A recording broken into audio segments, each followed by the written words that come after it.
Listen to me. Sometimes God don't whisper. He shakes the whole earth. And right now, the world is trembling. Trump, you watching, this ain't about elections. This ain't about power. This is God talking, and you better listen, brother. You see, when a nation loses its way, God sends warnings not to destroy, but to redirect. And if we're too busy talking over him, too busy pointing fingers, too wrapped up in ego and noise, he will get our attention by force. Iran under attack, missiles flying, people running, and you think this is just politics. Nah, man, this is prophecy unfolding. Right in front of our faces, God is saying, wake up, America. He's saying, wake up, Mr. President, because no kingdom built on pride ever lasts. You think history forgot Pharaoh. You think Babylon was too big to fall. Every empire that mocked heaven crumbled, every one. And you sitting there tweeting, campaigning, barking loud like the throne is yours by right. But let me remind you, God decides who rises and who falls. If God lifts you up, nobody can touch you. But if he takes his hand off of you, man, you'll fall faster than you ever rose. Now, I'm not here to scare you. I'm here to warn you, because God's mercy is still greater than his wrath. You still got time, Trump, but you better get on your knees before you try to stand on that stage again. You need to lead with humility. You need to stop chasing power and start chasing purpose. Let me ask you what legacy you want to leave, a name written in gold, or a soul that was bold enough to stand for truth, because this war, it ain't just out there in the Middle East. It's spiritual, it's in your heart, and until you change, America won't. So to the leaders of the world, wake up. To the people watching, pray up. And to every soul lost in fear, stand up. God is still in control. But if you won't listen to his whisper, he'll shake the world until you do. Sometimes God allows storms to shake the nations, because the leaders won't listen in silence. That's not just a poetic line. It's a reality that history has proven time and time again. When leaders get too caught up in their pride, when nations ignore the cries of the oppressed, when the powerful think they're above accountability, God doesn't stay quiet forever. There comes a time when warnings fall on deaf ears, and heaven has to raise its voice. See, God doesn't create chaos, but he sure knows how to use it. Storms, whether natural disasters, wars, political crises, or global unrest, are not always punishment, but they are often a wake-up call. They shake the comfort zones, they break the routines, they expose what's been hidden and bring the truth right to the surface. Sometimes silence becomes dangerous, because silence can feel like permission to keep doing wrong.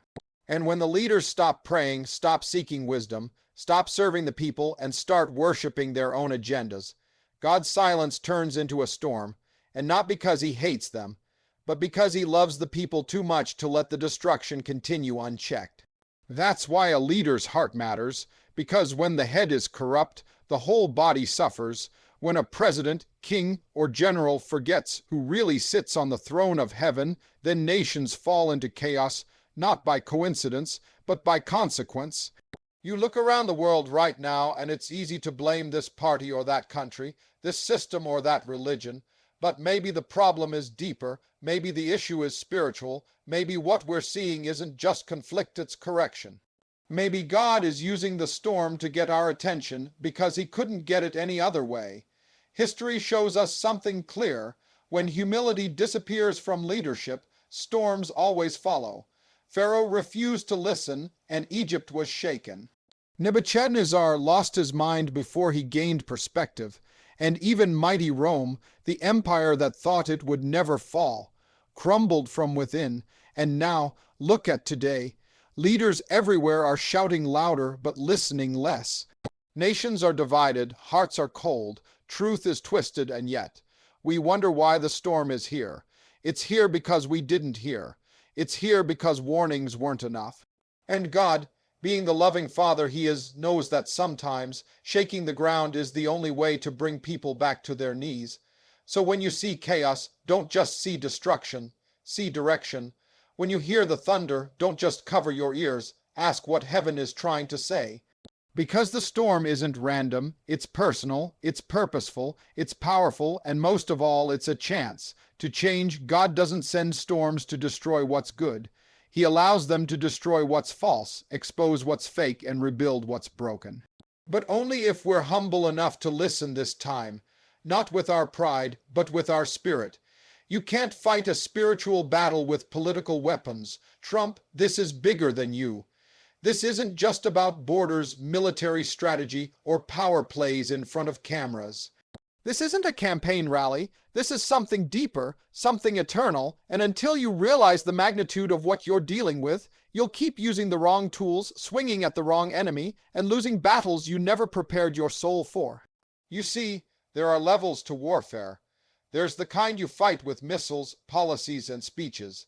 And then there's the kind that doesn't show up on news channels, but tears down empires from within. It's spiritual, it's unseen, it's the battle between pride and humility, between truth and deception, between purpose and ego. Trump, this ain't about red or blue. This ain't about approval ratings or who wins the next election. What you're facing, and what the world is watching, is a divine clash of values, a test of integrity, a moment in history that demands more than strategy. It demands surrender, and I'm not talking about weakness. I'm talking about the kind of surrender that takes strength, the strength to get on your knees and ask God what he wants, before you decide what you want, the strength to admit that not every answer can be found in a briefing room or behind a desk. Some answers come only through brokenness, through prayer, through honest reflection. See, the mistake most leaders make is thinking they can outsmart spiritual consequences, but you can't legislate your way out of judgment. You can't negotiate with prophecy, and you sure can't tweet your way out of accountability when heaven starts moving. This is bigger than you, Mr. Trump, bigger than your base, bigger than your enemies, bigger than your ambitions, because when God steps into the conversation, the rules change. What worked yesterday won't work today. The loudest voice in the room doesn't win. Only the most obedient one does.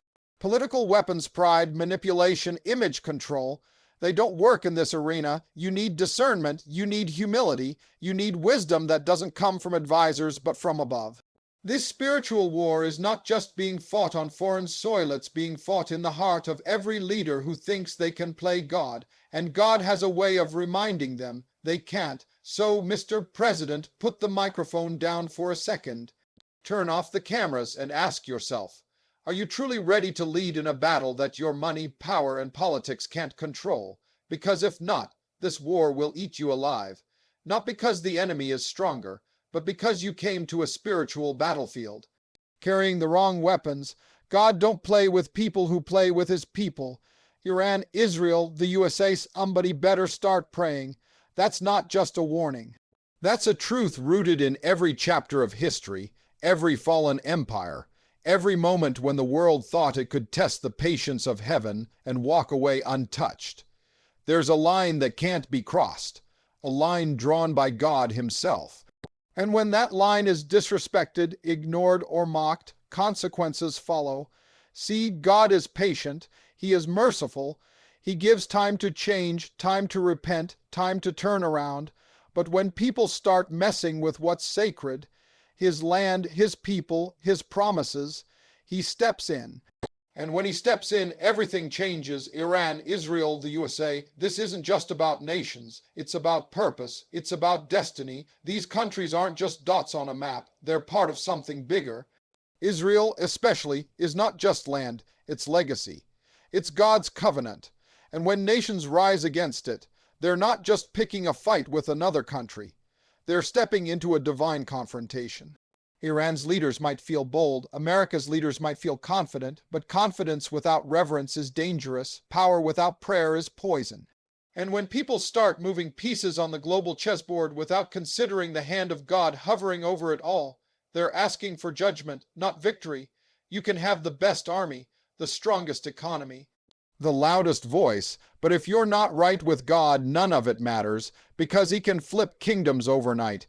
He's done it before and he'll do it again, not because he's cruel, but because he's just. Because he protects his own, because he honors his word, and don't get it twisted. His people aren't always perfect, but they're still his. And if you start threatening, oppressing, or using them for your own agenda, you're inviting divine retaliation. That's not politics, that's prophecy. Somebody better start praying. I mean really praying, not political prayer. Not surface level, bless this country kind of stuff. I'm talking about the kind of prayer that breaks pride, that invites God back into the room, that says, we've messed up, but we need you to lead again, because what's coming ain't gonna be stopped by tanks or treaties. It's going to take humility, surrender, acknowledging that above all these flags, borders, and alliances, there's a throne that rules over all. So to every leader listening, to every citizen watching, to every soul caught in fear, start praying. Not when it's too late, not after the bombs drop, now, because God is watching, He's listening, and He's still willing to show mercy. But don't think for 1 second that He won't move if provoked. God don't play with people who play with His people. And the moment that line is crossed, history will feel the fire. Every great fall in history started with pride, and pride always comes before destruction. That's not just a proverb, it's a pattern, a divine principle that never fails. From ancient kings to modern presidents, from empires to individuals, pride has been the silent killer behind the loudest downfalls. Pride blinds you. It makes you think you're invincible, untouchable, and above correction. It whispers lies in your ear, telling you that your power is permanent, your influence is eternal, and your way is the only way. But what pride doesn't tell you is that it always has a price, and sooner or later someone pays it. Look through the pages of history and you'll see it clearly. Pharaoh thought he was God, until the waters swallowed his army. Nebuchadnezzar stood on his balcony and bragged about his empire, until God humbled him and made him eat grass like an animal. Rome ruled the world, but pride made them arrogant, greedy, and careless, and eventually they fell from within. Pride turned victories into vulnerabilities, leaders into tyrants, and nations into ruins. You don't fall at the top. You fall on the way up. When your heart starts believing you don't need guidance, correction, or God, pride pushes people away. It silences wisdom. It rejects accountability. And worst of all, it replaces reverence with self-worship. That's when the cracks begin, not in the system, but in the soul. Even in today's world, the same rule applies. The downfall of businesses, churches, governments, and relationships often traces back to one root: pride. When you stop listening, when you think you're always right, when your image becomes more important than your integrity, that's when you're already falling, whether you see it or not. And the scariest thing about pride, it's quiet, it doesn't always scream, it creeps in through success, through applause, through unchecked power. It tells you that rules don't apply to you, that you're the exception, that you can do no wrong. And right there at that moment, you step into danger because God resists the proud. That's His word. He doesn't ignore it. He opposes it, not out of spite, but out of love, because pride disconnects you from wisdom, and a disconnected leader is a disaster waiting to happen. So if you want to avoid destruction, start by checking your heart. Stop measuring your strength by how high you've climbed and start asking if your character can handle the altitude. Because the higher you go, the harder the fall, especially when pride is your foundation. Humility builds, pride breaks. That's the law of heaven and history. And it hasn't changed. This ain't about oil, power, or politics. This is a divine test of character, of truth, and of leadership. What we're seeing unfold on the global stage right now may look like another geopolitical struggle, another headline battle over territory, influence, or military strength. But if you look deeper, past the press conferences, past the war rooms, past the televised arguments, you'll find something bigger at play. You'll find a spiritual examination taking place before the eyes of the world. God isn't impressed by who has the most tanks or the loudest speeches. He's not moved by political strategy or international alliances. What He watches, what He weighs, is the heart. In moments like this, when the tension rises, when nations stand at the brink, when leaders make decisions that ripple across generations, God isn't just watching what they say. He's testing who they are. Character matters more than control. Integrity outweighs influence. And truth, real, unshakable, uncomfortable truth, matters more to heaven than any flag or border. This moment is not about resources. It's about responsibility, not about power plays, but about purity of purpose. Because God has a way of using conflict to reveal character. He allows pressure not to break us, but to show us who we really are. What do you do when the cameras are off, when no one is clapping? When your decision could cost lives or save them? That's the test. That's what separates real leaders from performers. Anyone can talk tough, but real leadership is proven in crisis, in compassion, in conviction when it's inconvenient. This is a divine test, not just for presidents and generals, but for people, for voters. For citizens, for believers, will we stand for truth even when it's unpopular? Will we choose peace over pride? Will we seek God's voice above all the noise? Because truth isn't found in power. It's found in principle. And when leaders lose sight of that, when nations chase victory more than virtue, when people forget that God still holds the final word, destruction follows. Not always instantly, but inevitably. Every move being made right now is being watched by more than the media. Heaven is watching. The judge of all creation is taking note, and he's not grading speeches. He's grading hearts. How you treat the weak, the innocent, the voiceless. That's what will be remembered. That's what determines whether you pass the test or fall to pride. So if you think this is just about look again. If you think it's just politics, look deeper, because this is a test of character, a test of truth, and above all, a test of leadership that echoes far beyond this generation.